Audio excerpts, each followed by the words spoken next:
Bom, vamos aproveitar o máximo de tempo. Então, Eugênio. Eugênio é palestrante espírita e colaborador do Sheila, mas não só do Sheila, ele palestra em outras casas, é facilitador de grupo de estudo, estudioso, servidor do bem, profissionalmente ele é engenheiro, trabalha no setor automobilístico, quem quiser tirar dúvida de carro é com ele. Não nessa live, numa outra. Na outra, né, Eugênio? Eugênio é professor também na área aí profissional, né, ensina, e é um amigo de alguns anos aí, e com quem eu tenho uma grata alegria, grata satisfação de privar de sua amizade, do seu relacionamento. Para mim é uma honra, e para mim é uma honra estar dividindo essa live com você, Eugênio, cujos raciocínios, sua lucidez, sua inteligência, tanto me fazem aprender, me fazem pensar, graças aí aos seus estudos, né, e a sua dedicação aí sempre disposta e sempre incansável. Então, gratidão por ter recebido o convite, ter aceito o convite para partilhar de um tema assim tão fascinante. E eu gostaria de começar, Eugênio, dizendo que José Saramago, Prêmio Nobel de Literatura, ele tem um texto bastante conhecido que ele fala sobre intolerância, e ele faz uma espécie de crítica à ideia de tolerância. Ele diz que no mundo ideal, onde ele imagina, não haveria necessidade de haver tolerância, né? E ele chega a dizer que ele era contra a tolerância, porque a tolerância pressupõe alguém, de alguma forma, conceder ou tolerar ou suportar uma outra pessoa. E que essa não deveria ser uma relação ideal, porque não pressupõe uma relação de igualdade, mas de superioridade de uma pessoa com relação à outra, que suporta, que tolera. E essa acepção que Saramago dá à palavra tolerância, uma acepção que diz respeito a suportar, a tolerar nesse sentido, né? No entanto, a palavra tolerância é uma palavra muito rica, uma palavra que é usada em diferentes contextos, em diferentes acepções, né? E vale a pena citar aqui a carta de John Locke, carta que é um debate sobre tolerância, debate esse que diz respeito à popularização dessa palavra. A palavra tolerância começa a aparecer no cenário público, no debate público, a partir dessa carta que de alguma forma sintetiza, resume um pouco o contexto em que John Locke, né, um dos empiristas britânicos mais conhecidos, né, considerado o pai do liberalismo, esse pensador, esse filósofo, que era o conflito entre católicos e protestantes. A partir desse conflito de católicos e protestantes, que começou na Alemanha de Lutero em 1517, começa a aparecer no cenário público, gerando uma série de insurreições e de revoltas, né? Vale lembrar historicamente que quando Lutero começa a se apresentar no cenário público, gera uma reação, né? Que culminaria mais tarde num evento chamado Guerra Camponesa, né? 1525 e 1526, uma guerra que dividiu camponeses e príncipes da Alemanha. Lutero, de alguma forma, se aliou a alguns príncipes alemãos que se identificavam com o pensamento luterano e estavam em contraposição ao Vaticano e ao Império aí, sacro-germânico, governado de alguma forma pelo poderio católico. E houve, portanto, essa guerra camponesa e, a partir daí, uma série de guerras religiosas. Só para se ter ideia, a Europa toda, naquela época de Locke, foi ensanguentada. Só na França a gente tem cerca de 8 guerras religiosas. O ápice foi a famosa Noite de São Bartolomeu, 1572, em agosto. A gente tem na Europa a Guerra dos 30 Anos, ainda na França, 1618 a 1648, né? Que teve Richelieu como um dos grandes centros aí. Na Inglaterra a gente teve desde Henrique Navarra, que era de França, mais tarde outros reis da Inglaterra, o conflito entre católicos e protestantes, os grandes conflitos que tomaram conta ali do Império Britânico e que começava a se tornar protestante. Em 1562, a rainha Catarina de Médici lança um édito chamado Édito de Saint-Germain, que tentava dar tolerância aos huguenotes e aos protestantes franceses, mas isso gerou uma reação ainda mais furiosa, né? E guerras civis que não acabavam. E é nesse caldo cultural que Locke, em 1689, portanto, estamos falando aí no final do século XVII, ele escreve uma carta que era para um amigo seu, e esse amigo mais tarde publica, essa carta é datada de 1689, onde ele sugere a separação entre igreja e Estado, basicamente é isso, né? E diz que são dois universos distintos. De um lado, a autonomia da lei, do Estado, que deve ser de alguma forma assim, única e que deve estar sob o amparo da lei, de maneira monocrática, sob o respaldo, claro, da lei, e que o Estado se caracteriza por uma coesão e por uma direção que deve ser única para não haver um caos, enquanto a religião não pode seguir esse mesmo princípio do Estado, porque a religião pressupõe adesão voluntária e não obrigatória de uma lei, convicção espontânea e individual, e como há diferenças de temperamento, e na época católicos e protestantes, não dá para impor, porque toda proposta de dizer um Deus e uma religião é necessariamente combater as outras propostas. Então ele diz que a lógica do Estado é diferente da lógica religiosa, são dois universos que não devem aí se unir, ainda que um interfira no outro, né? A gente tem no Estado um imperador, um chefe, um monarca, mas na religião não dá para ser um Deus só. E aí ele apresenta a ideia de que não se dá para combater uma coisa que não se pode mudar, né? Que é a ideia da tolerância religiosa em Locke. Grosso modo, resumindo muito, Locke estabelece a ideia do respeito, veja que é diferente da tolerância em José Saramago. Tolerância em José Saramago é suportar. A tolerância para Locke é o respeito, né? E aí, logo depois de Locke, século XVIII, a gente tem o iluminismo francês, que vai falar da tolerância no sentido de liberdade, ou seja, a famosa frase de Voltaire, né? Eu posso não concordar nada com o que você diz, né? Mas eu defendo até o último momento o direito de você dizer, de você expressar, né? Ou seja, a tolerância aí tem a ver com liberdade, ou seja, permitir o outro ser livre para se manifestar e assim por diante. Ou seja, a permissão de liberdade, isso seria algo em torno da tolerância. Por fim, Allan Kardec, que é herdeiro do iluminismo, ele de alguma forma herda a cultura e a bagagem cultural do iluminismo francês, a ideia da razão prevalecer, do bom senso, do raciocínio, que é muito bom, mas escrevendo na codificação ele vai além desse pensamento, ele fala sobre tolerância no sentido do respeito, sim, mas fala da tolerância no sentido de compreensão também, né? E aí tem aquela famosa frase, trabalho, solidariedade, tolerância, né? Que ele, na verdade, alterou do trabalho, solidariedade e perseverança de Pestalozzi.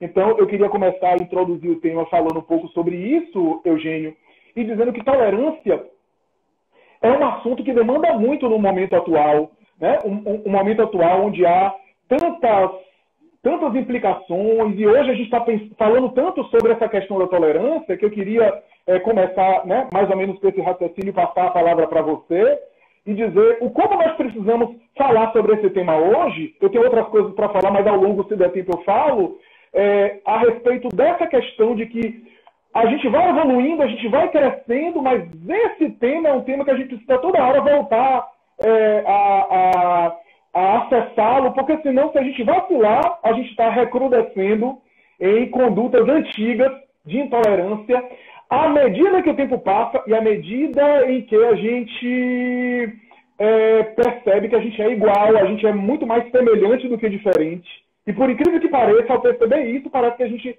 se atrita e se torna intolerante em relação a isso. Né, Eugênio? Excelente, Flávio. Ótima introdução. Espero que eu esteja aí à altura para te acompanhar no raciocínio todo. Mas vamos lá. Primeira coisa, agradeço imensamente a oportunidade de falar sobre o tema. Acho que o tema é realmente instigante. Eu usaria até o termo espinhoso, que eu já vi você usar outras vezes, né? Não é um tema fácil, mas a gente não está aqui somente para temas fáceis, né? A gente está também com muito amor e muita curiosidade abordando temas difíceis, né? E à luz da doutrina espírita fazer digamos, um apanhado sobre isso e ajudar na educação, né? Acho que a educação é o grande nome aqui da noite, né? Então, a primeira coisa que eu gostaria de lembrar de tudo que você fez da introdução ao meu respeito, você só não falou uma coisa, de que eu também sou aluno, né? Assim como todos que provavelmente estão acompanhando, e com certeza você deve pensar a mesma coisa a seu próprio respeito, de que a nossa abordagem é uma abordagem humilde perante tudo aquilo que a gente tem de conhecimento, né? Então é uma abordagem em que nós estamos todos aprendendo e dia após dia é uma luta diária para nos tornarmos pessoas melhores. Então, acho que o primeiro aspecto é que somos perfectíveis, né? A doutrina espírita traz isso para nós, de que nós não nascemos prontos, né? Obviamente, a gente está numa evolução, num processo de evolução e melhoramos a cada vez mais, né? Então, um pai de 2, 3 filhos, ele sabe que ele foi um pai para o primeiro e certamente ele será um pai melhor no segundo, um pai muito melhor no terceiro. Ele aprendeu já com as duas primeiras vidas que chegaram para ele, né? Então, acho que esse é o primeiro aspecto aqui, porque a gente vai tocar, sim, em tema difícil, e eu quero uma abordagem de educação, uma abordagem realmente, uma ideia que a gente possa ter aqui de que não é uma ofensa a ninguém, ou qualquer religião, é como a gente brincando antes de marcar a live, né? Sem intolerância, né? Totalmente sem intolerância. Então, assim, de tudo que você falou, eu acho que, já pegando o gancho da doutrina espírita, ela nasce, né, no ambiente em que já tinha acontecido a Reforma Protestante, já havia acontecido essa carta, né, de John Locke. Inclusive, é muito curiosa essa carta, depois eu vou pegar aí mais uns detalhes dela, mas Kardec já tem, digamos assim, um certo berço, ele já tem um certo corpo para trazer a doutrina.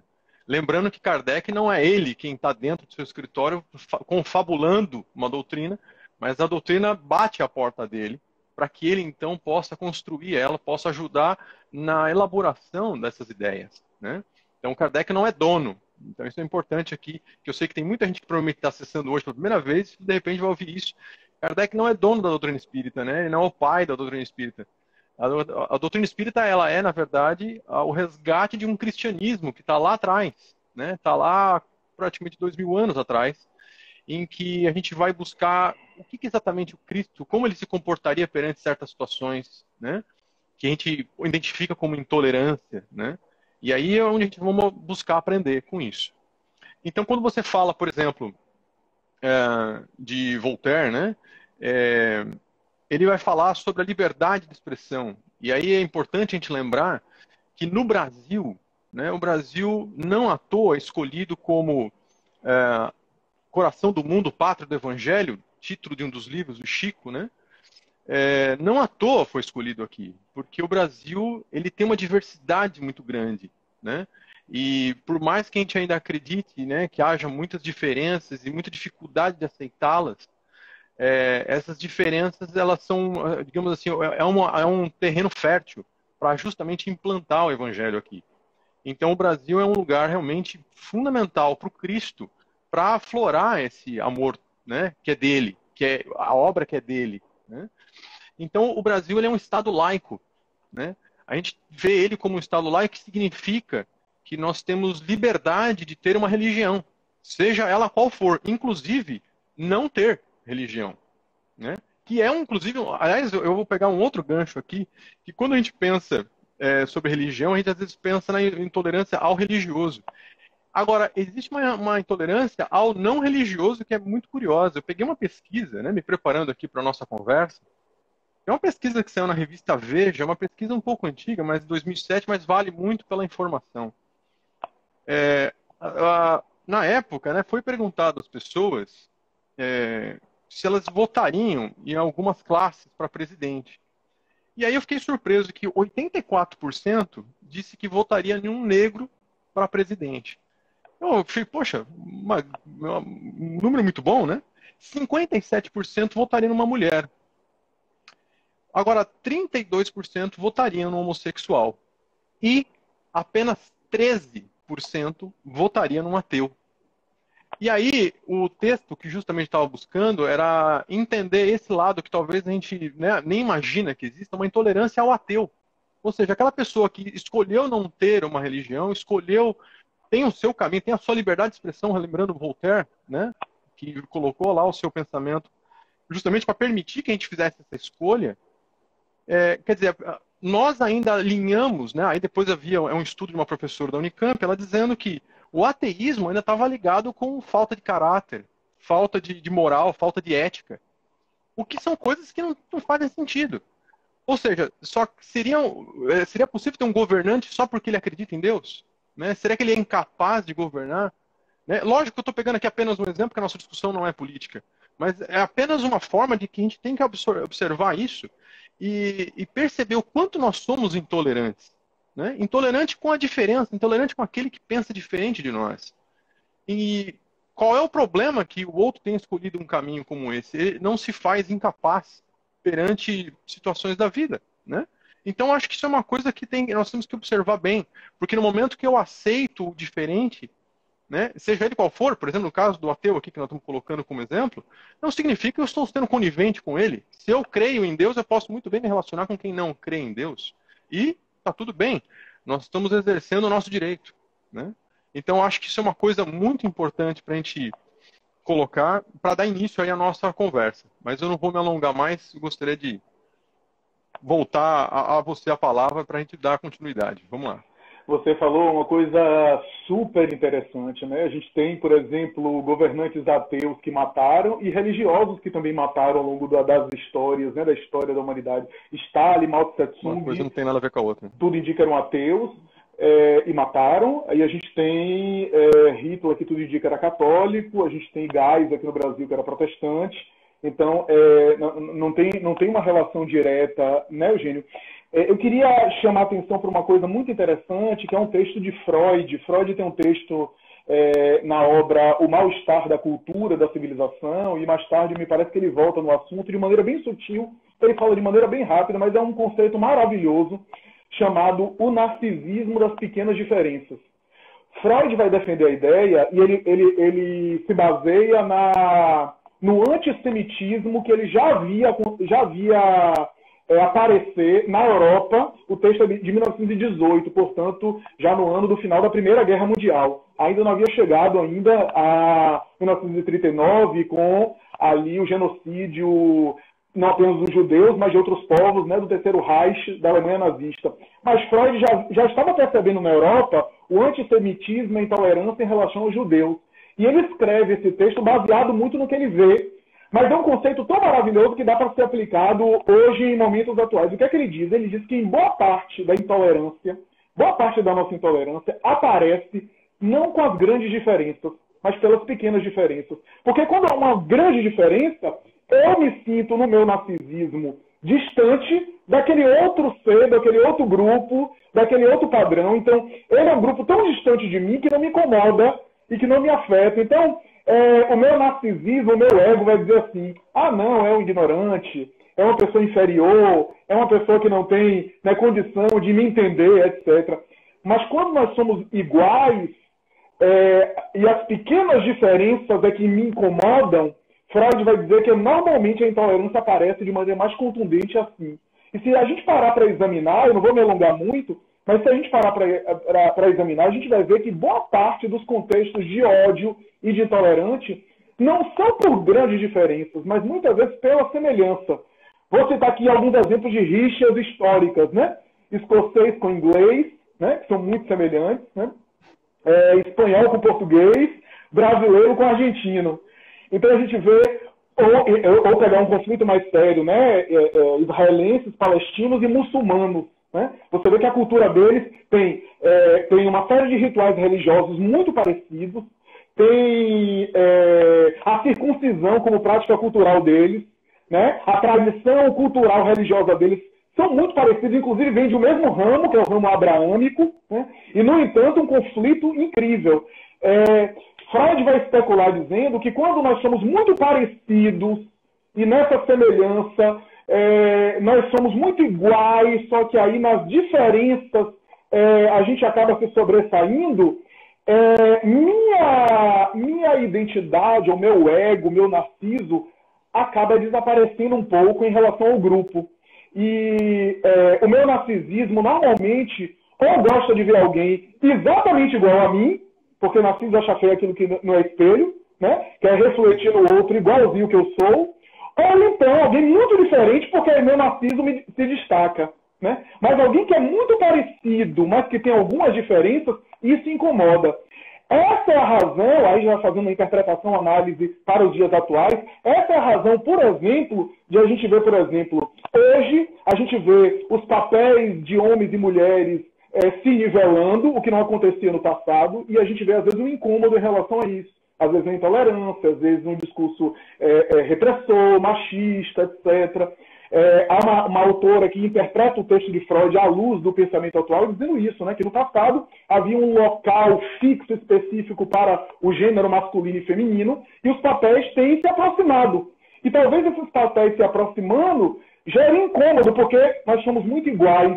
E aí, se a gente é muito igual, como é que eu vou me destacar no meu narciso, né? O conceito é mais complexo do que isso, mas eu estou resumindo muito, simplificando muito, né? Para dizer que boa parte desse conceito de Freud pode ser explicado, por exemplo, em rixas políticas. A gente vê hoje, não é o discurso político, você fala muito bem, mas a gente vê hoje, por exemplo, em direita e esquerda, a ascensão da direita em partes do mundo e a briga dos partidos de esquerda, porque a gente é tão igual que tem pequenas diferenças.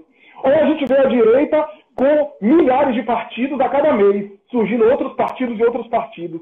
O que é isso, senão o narcisismo das pequenas diferenças, né? Então, esse conceito é maravilhoso, é super interessante, e talvez até o próprio racismo possa ser aplicado nesse conceito. Porque com ciência, com cultura, com lucidez, com raciocínio, que já não há mais espaço para a teoria eugenista, para a ideia que existia no passado de que o sangue de uma etnia é diferente do sangue de uma outra etnia, o sangue azul do sangue do nobre. Hoje, isso está totalmente superado, e era um discurso do passado, né? As ideias de, por exemplo, Nina Rodrigues, aqui no Brasil, os grandes eugenistas que diziam de uma espécie de inferioridade genética, tudo isso foi superado pela ciência. Então, cada vez mais nós somos iguais, e talvez isso nos incomode. Quer ver uma coisa interessante?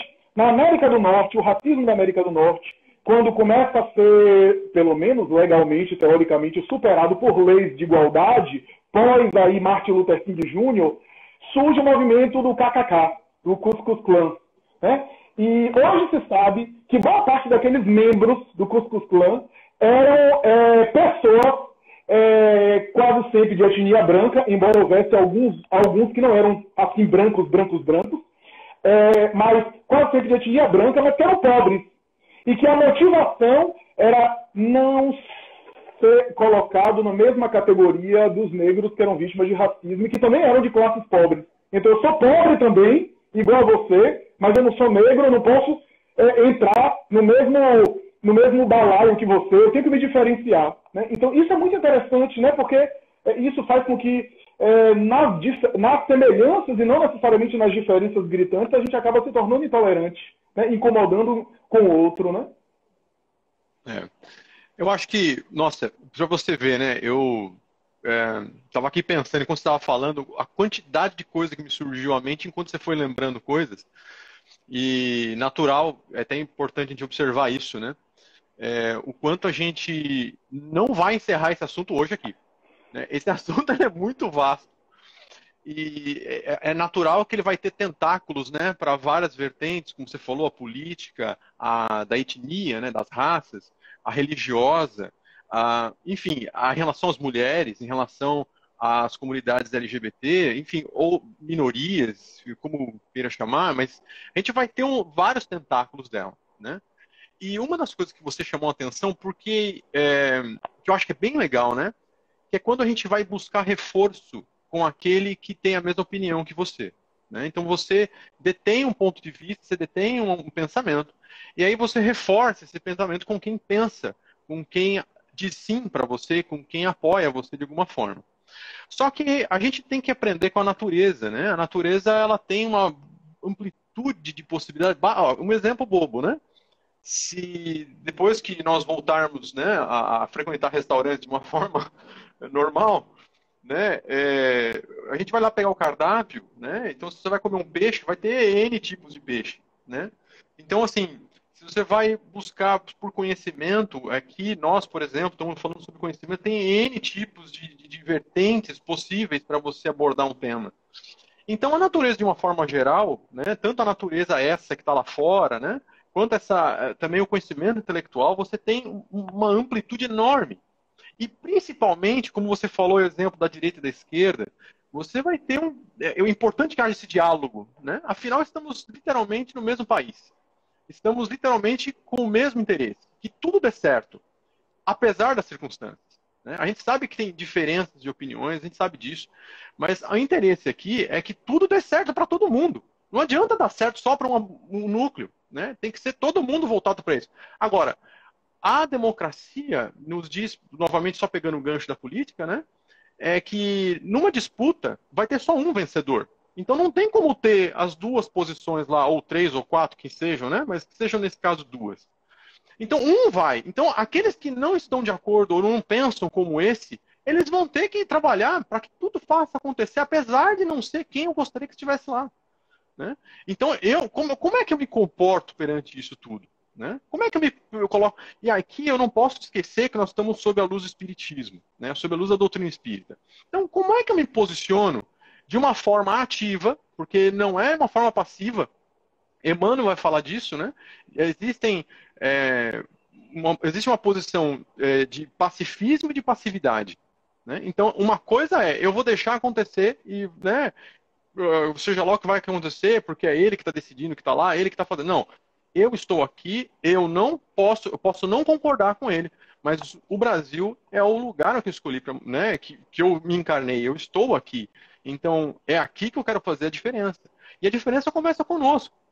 E aí existe uma discrepância, né? Por exemplo, aquele que se diz religioso, e aqui eu não estou pegando nenhuma vertente, aquele que se diz cristão, né?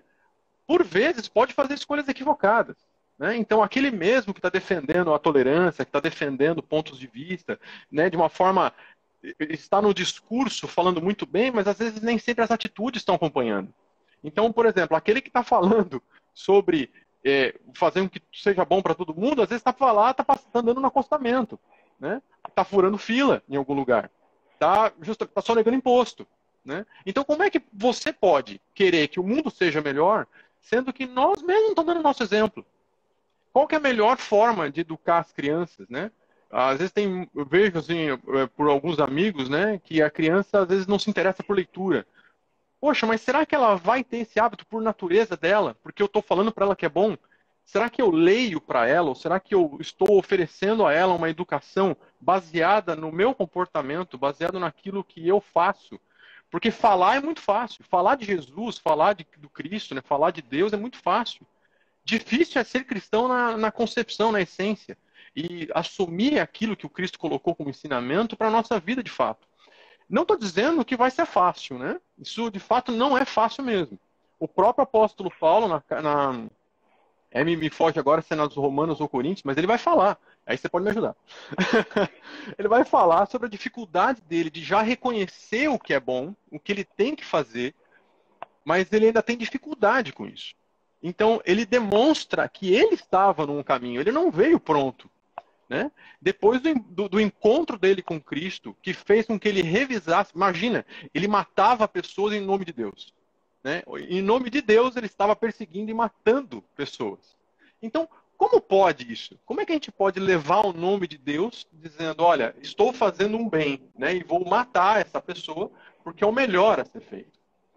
Aliás, Chico Xavier, no programa Pinga Fogo, né, estava revendo esses dias, ele tem uma frase, inclusive, né, suspeito eu que Emmanuel tenha soprado no ouvido dele, uma frase que ficou muito bonita, até anotei. Diz assim, ó, onde o nome de Deus é anunciado, o bem pode ser realizado. Eu achei interessante porque ele colocou o bem pode ser, é uma possibilidade. Então, eu falar em nome de Deus não garante que as minhas atitudes estejam alinhadas com o que o Pai espera de mim. Né? Aí cabe a mim fazer uma reflexão pessoal, saber se eu estou realmente fazendo aquilo alinhado com o que ele espera. Eu preciso conhecer sobre o que ele espera. Né? E aí a minha consciência vai me ajudar nisso. Né? A minha consciência vai me ajudar a repensar. Porque não é proibido você errar. Isso é outra ideia. Né? Nós estamos num mundo de provas e expiações. Então, errar faz parte desse mundo aqui. Errar e aprender com os erros faz parte. Então, me é permitido, uma vez que eu sou perfectível, uma vez que o meu caráter ele é construído, né, eu evoluo ao longo do tempo, ao longo dos relacionamentos, enfim, por todas as circunstâncias que me aparecem. Eu tenho que olhar com amor e muito carinho e muito respeito ao outro perante o conhecimento que ele tem, porque eu posso aprender muito com ele. Né? E aí, isso é uma coisa bem importante exercitar, porque às vezes nós temos oportunidades de ouvir pessoas, de assistir uma palestra, que por que não assistir uma palestra de alguém, né, que não está necessariamente alinhado com o meu pensamento? eu tenho uma, assim, no mínimo vou aprender alguma coisa. Posso não assumir para mim, o próprio Paulo fala isso, né? Que eu posso abordar uma série de eventos, uma série de conhecimentos, mas reter aquilo que é bom para mim. Então, isso é muito importante como abordagem para uma evolução de pensamento, evolução de conhecimento, assumir isso como uma postura perante a vida muito importante. E uma vez, novamente, né, uma vez que eu adoto isso, uma vez que eu vou assistir, por exemplo, a palestra de um pastor evangélico, que eu não sou evangélico, mas eu posso aprender muito com ele, assistir uma palestra de um ateu, como eu falei no início. Né? Existem pessoas realmente com conhecimento muito grande. E quem sou eu para somente olhar para os espíritas? Né? Porque, novamente, vai ter também tolerância entre os espíritas. Aliás, agora falando disso, lembrei de uma coisa. Aquele canal Amigos da Luz, né? O canal de humor do Espiritismo, vi também, novamente, nessa busca para esse bate-papo nosso, eles publicaram uma carta, né, num vídeo, inclusive explicando sobre isso, falando de uma dessas centrais que controlam, né, ou que regem alguns regulamentos dos centros espíritas, né, enfim, se posicionou perante o canal deles, dizendo que eles não deveriam continuar com o trabalho deles. Então, vejam, eram espíritas falando de espíritas, né, para que eles não dessem continuidade, porque aquilo não estava alinhado com a doutrina espírita. E aí eles vão, né, com muito amor, novamente, ó, eles receberam uma intolerância, um exemplo de intolerância dentro da própria comunidade espírita, e eles trataram com muito amor. Ele falou, gente, quando te for isso, traga para nós, para a gente conversar, né? Estamos escancarados, ele falou, não vamos abrir, estamos escancarados para ouvir. Né? Agora, falar que nós não estamos fazendo aqui o nosso papel, eu questiono, né? Pelo menos me coloco nessa posição, e ele mostra um vídeo do Divaldo, justamente falando o Divaldo, né? Lembrando eles que aquele trabalho era muito importante. Né? Até porque não é um trabalho, novamente, a gente já conversou disso, né? Não é um trabalho de proselitismo, né? Não é a ideia de transformar todo mundo espírita. Isso passa longe das nossas ideias. Mas é um trabalho de divulgação, é um trabalho de conhecimento através do humor. O próprio Divaldo, o próprio Chico tem vários eventos em que eles usam muito humor. Né? Então, por que não fazer dessa forma? Eu acho que nós temos que aprender com esses eventos e observar melhor aquilo que nós estamos, como estamos nos colocando perante situações. Será que é realmente uma abordagem do qual a gente, né, poderia relativizar, pensar melhor antes de expressar isso? Então, assim, dentro da comunidade espírita também tem isso. Não significa que você vai se tornar espírita e você virou santo. Não significa que você virou católico e você agora, né, você está simplesmente tomando um caminho para você e que você faça isso de uma forma honesta contigo mesmo. Porque é um relacionamento seu com Deus, não é para agradar ninguém. É para você com o nosso Deus, nosso Pai superior, né? Perfeito, muito, muito bom, muito bom. Novamente, Eugênio, eu remonto ao texto de 1918 de Freud, quando você coloca esse exemplo dos espíritas, né? Novamente, é o narcisismo nosso das pequenas diferenças, né? Onde a gente atrita por conta de pequenas diferenças, ou seja, a gente tem muito mais semelhança do que diferenças, né? É essa ideia que faz a gente se incomodar tanto. Então, a gente é espírita, portanto, pressupõe que a gente comunga dos mesmos pontos doutrinários, dos mesmos alicerces básicos. Afinal, o espiritismo, talvez de maneira até por excelência, como não é uma doutrina dogmática, sem nenhum demérito para as doutrinas dogmáticas, né? Mas como a proposta do espiritismo é uma doutrina não dogmática, portanto, pressupõe o livre pensamento, o livre questionamento e a livre discussão de qualquer ponto. O espiritismo possui aqueles pontos fundamentais, sobre os quais a gente pode discordar também, mas tem aqueles fundamentos básicos, digamos assim. Se nós somos espíritas, é porque a gente aderiu a essas propostas básicas. E há uma série de conceitos, afinal, o espiritismo é uma doutrina de uma cultura tão rica, uma série de outros conceitos que não são necessariamente sobre os princípios básicos, que a gente pode ter entendimentos diferentes. Então, a gente, por exemplo, eu e você, a gente adere reencarnação, pluralidade dos mundos habitados, mediunidade, comunicação dos espíritos, evolução espiritual, que esses são os princípios básicos da doutrina. Aí a gente fica brigando porque eu acho que o espírito tem 7 chakras e você acha que tem 8 chakras. E a gente E briga o por corpo isso. do Cristo? Como é que era o corpo do Cristo, né? E o corpo do Cristo. Quer dizer, são pontos. Será que Kardec era a reencarnação, o Chico era a reencarnação de Kardec? Pois é. São pontos que permitem diferenças de opiniões e a gente continua sendo espírita. Né? E é sobre esses pontos que a gente se torna intolerante. Sobre esses pontos que tem carta, que tem repúdio, que tem gente expulsando o outro do centro espírita, que as casas rompem e aí um grupo sai e funda outro. Bom, tem um lado vantajoso, que normalmente as casas são fundadas em cima de diferenças que vai e funda outra casa espírita. Que bom, outra casa espírita, né? Mas às vezes existem perseguições, né? E às vezes antipatia, né? Isso aconteceu com o Chico Xavier no início da mediunidade, né? Isso aconteceu com o Divaldo Franco. O Divaldo Franco era mal visto em alguns lugares que ele ia, né? Houve uma carta que foi encaminhada à Federação Espírita Brasileira repudiando o Divaldo lá pela década de 60, né? Ainda ele muito jovem, né? Foi assim com Ivone Pereira, as reações contra ela, né? Então a gente vê que o ideal seria que a gente não tivesse contra, né? A gente tivesse a favor do belo, do bom. E se por acaso há um companheiro nosso que necessariamente se encontra equivocado, o ideal não seria a gente combatê-lo, mas colaborar, né? Porque se eu, por exemplo, tenho um entendimento menos adequado sobre um ponto, menos preciso, e o seu entendimento está mais correto, com o tempo, esses equívocos vão se desfazer, né? Jesus, quando fala que o sábado foi feito para o homem, não o homem foi feito para o sábado, ele queria dizer de outra forma que as ideias são muito importantes, mas as pessoas são mais importantes do que as ideias. Eu não posso, em função de uma ideia, que é isso que é o fanatismo religioso, em função de uma ideia, brigar e combater você, né? Que é um pouco o que aconteceu. E note, Eugênio, que no caso do Espiritismo, que é uma doutrina que prega o tempo todo o bom senso, a razão, né?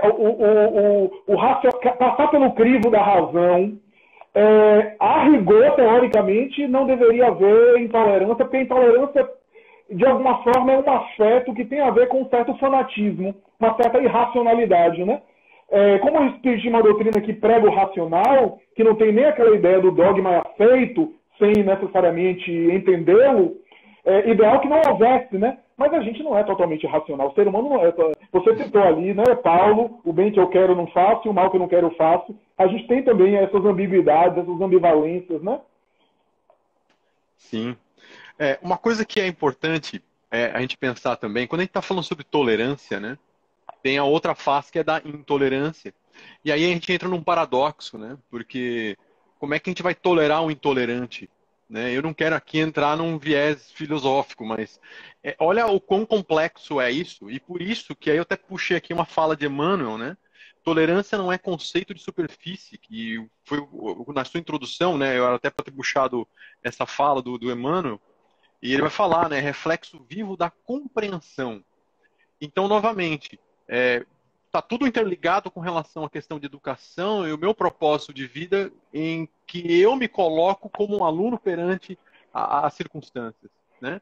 Então, por exemplo, dias atrás assistindo uma live do Karnal com a Djamila, né, que é uma filósofa que inclusive vai falar da parte eles falaram sobre o racismo, né, ela é negra, e ele com muita educação, né, de uma forma muito educada, ele foi perguntar para ela qual era o termo para ser usado, né?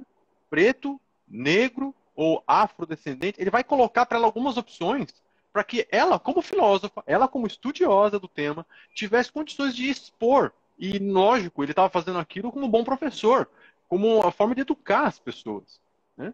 Então, por exemplo, eu no meu trabalho tive um treinamento que, em princípio, chocou algumas pessoas, mas achei maravilhoso, até porque eu estou no ambiente da universidade, eu estou no ambiente da minha atividade profissional como engenheiro, eu estou dentro do centro espírita, né, fazendo os cursos, e eu aprendi muita coisa, né? Então acho que a primeira coisa é, tanto eu quanto você aqui, estamos num ambiente seguro, sabendo que a gente está conversando e estamos aprendendo um com o outro, né?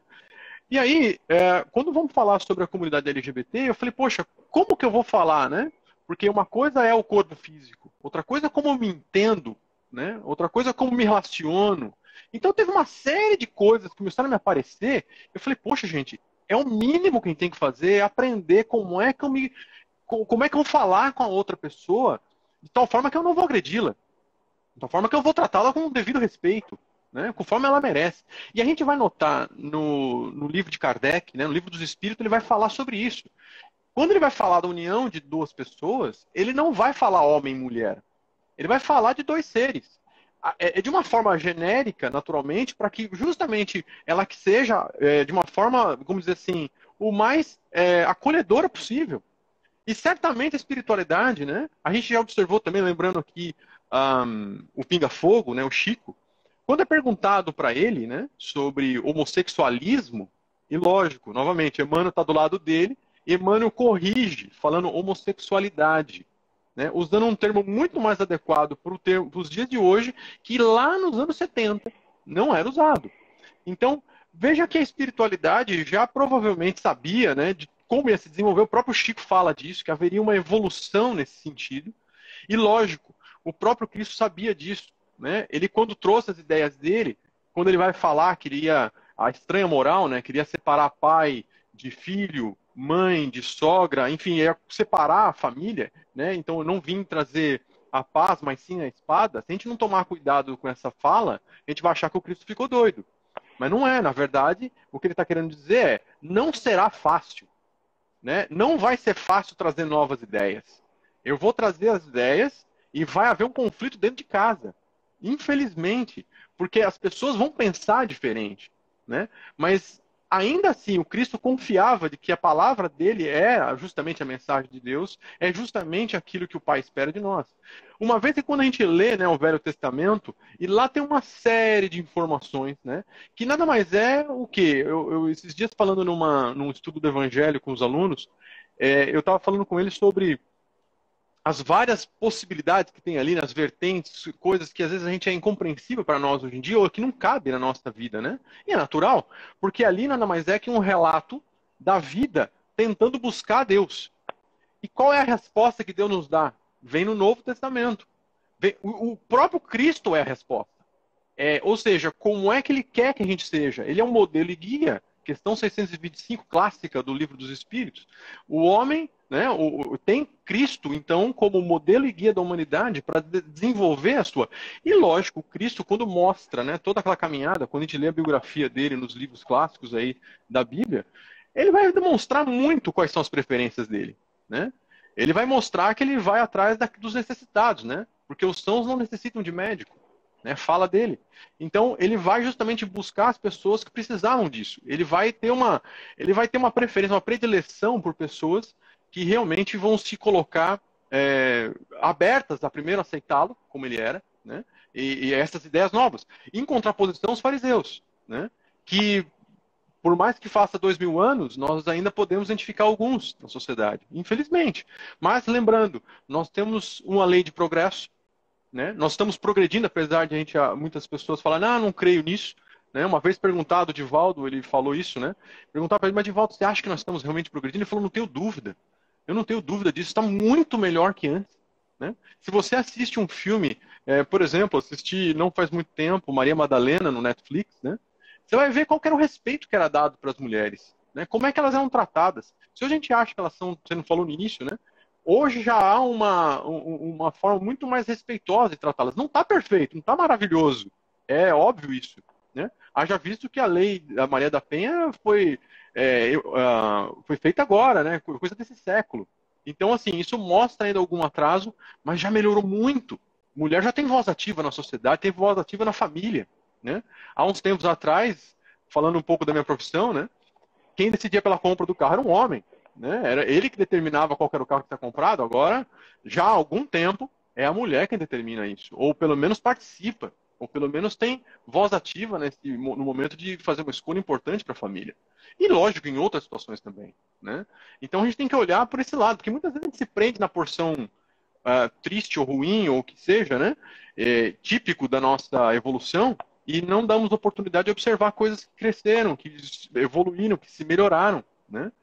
Não estou dizendo novamente a ideia do pacifismo e da passividade, não estou dizendo para esquecer algumas porções. Nós temos sim que ser ativos perante as situações que nós temos, né?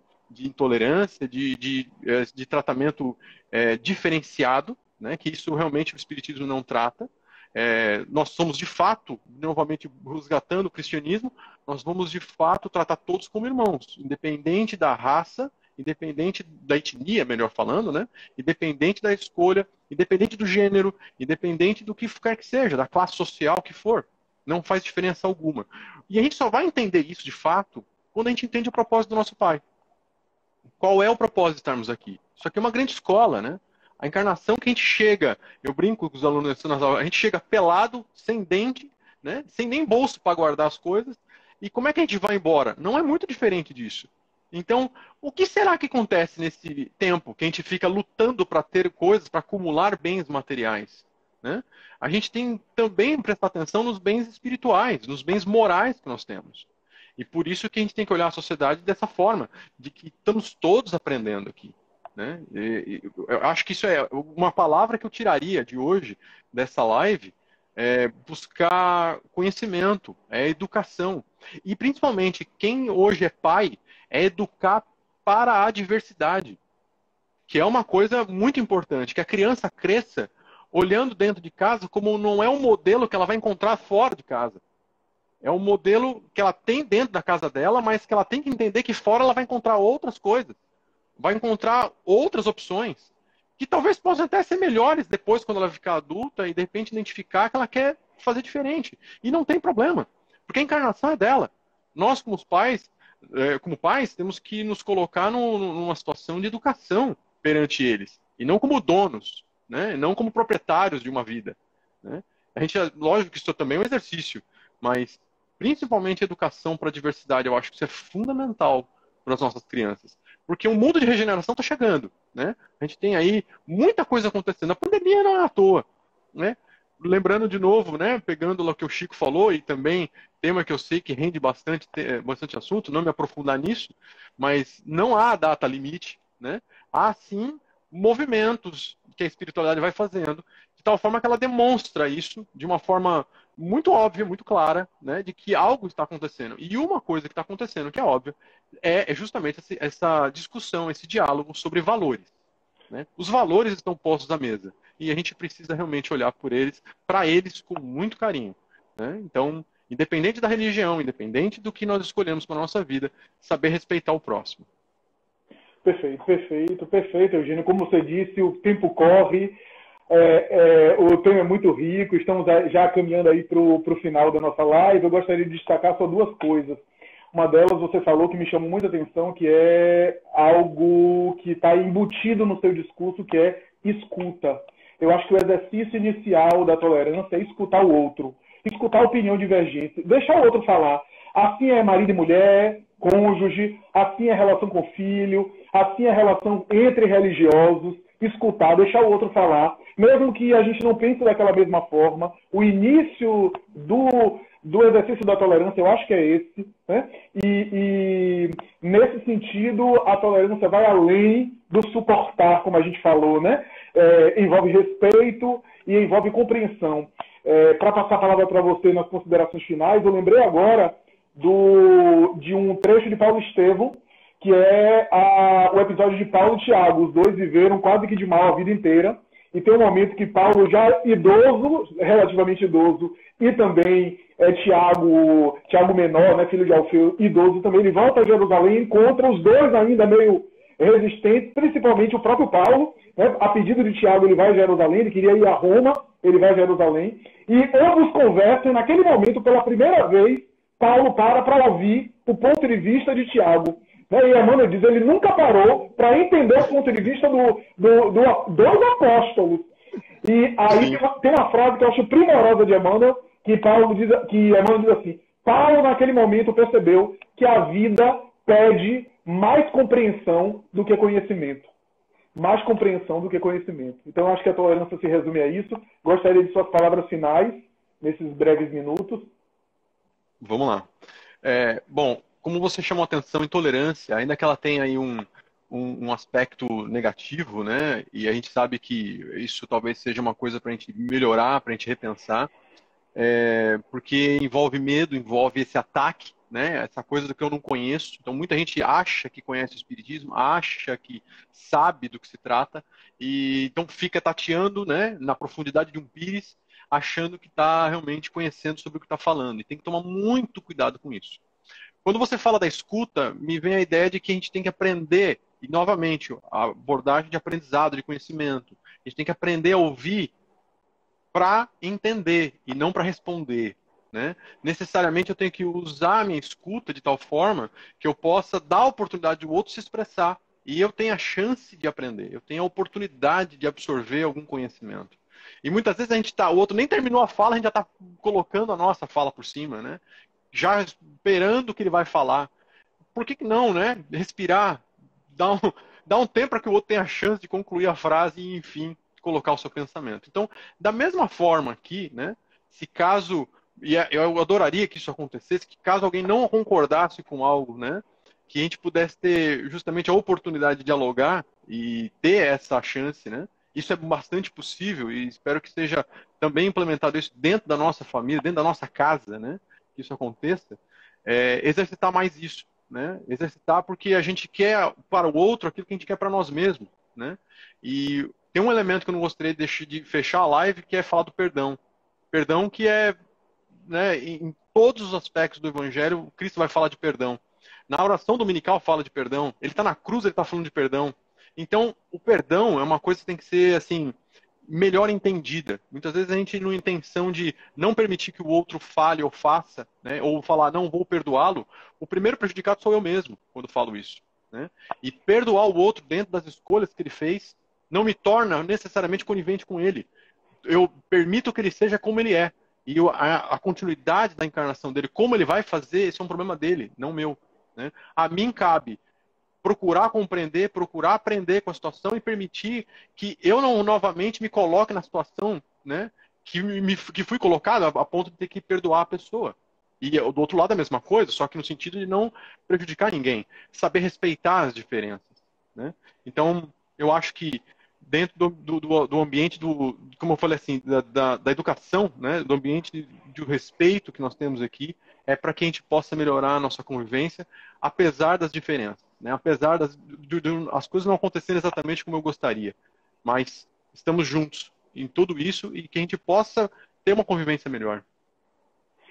Perfeito, perfeito. Já vi aí os comentários, todos adorando sua fala, a nossa live, Eugênio. Gostaria de agradecer, portanto, estamos aí encerrando. Gostaria de agradecer o incentivo de todos vocês. Aí os comentários, alguns eu leio, nem sempre dá para a gente responder por conta da velocidade. A gente está aqui concentrado no tema, mas eu estou registrando aqui tudo, né?